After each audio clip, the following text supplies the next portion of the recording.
Ms. Muinjo, first things first, what is actually the main purpose of these visits? The purpose of the visit is just to touch base with our key stakeholders. You know that stakeholders are critical to what we do. We need to understand what their aspirations are and just also to evaluate our outputs. Are we doing very well? What input can they give us so that we improve on the quality of our content?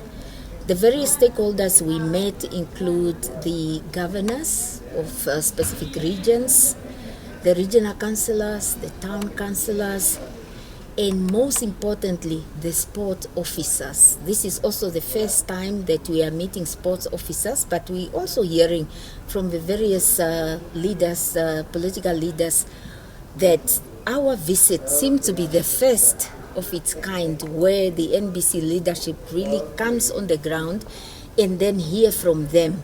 So we have also other individual audiences or stakeholders because we regard this visit as conducting focus groups.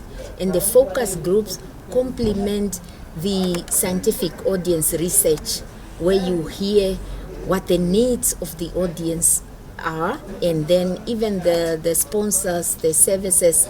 All right, I think also one of the reasons for the visit, like you earlier said, was to talk to the stakeholders and for them to actually tell the NBC management team how better NBC can serve their needs. So what are some of their suggestions? They were saying, for example, the sports officers, what are the options, the opportunities for us to help develop the new talent? What role can NBC play there? They were raising concern that now and then we ask them to pay here and there. Yes, we told them budgets are never sufficient. We have to find creative ways where we get sponsorship to complement our budget. It is also true that when you come, like when we have come to Kavango East, there is a cost to it. The teams have to come, they need accommodation, they need fuel costs and things like that. So we explain to that, but there are also options like when it comes to news. We don't ask for payment when it comes to news, depending wherever that item is or the event.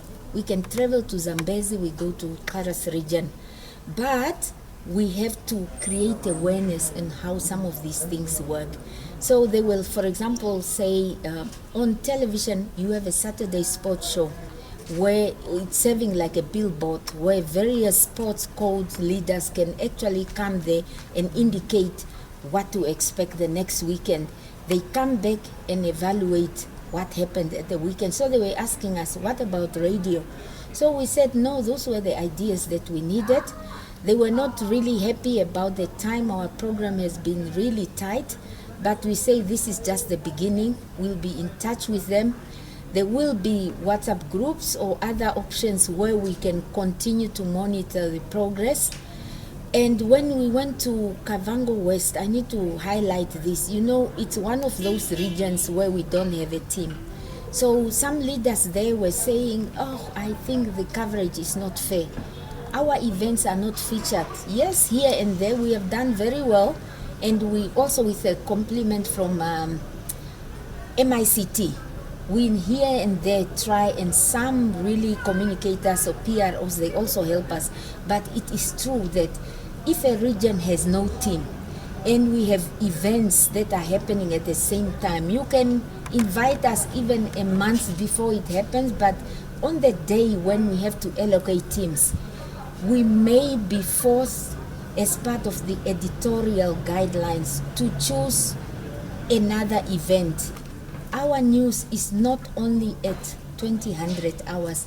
At 1800, we have what is called daily news roundup. At 11 o'clock in the morning, we have the news highlights. So any of the leaders or any of the community members, any news item, really we can get it through the news bulletins and news slots. We have digital platforms. We encourage the various institutions to say they have PROs, they have, some of them are journalists, they can take pictures and give us a caption. We are ready to help train them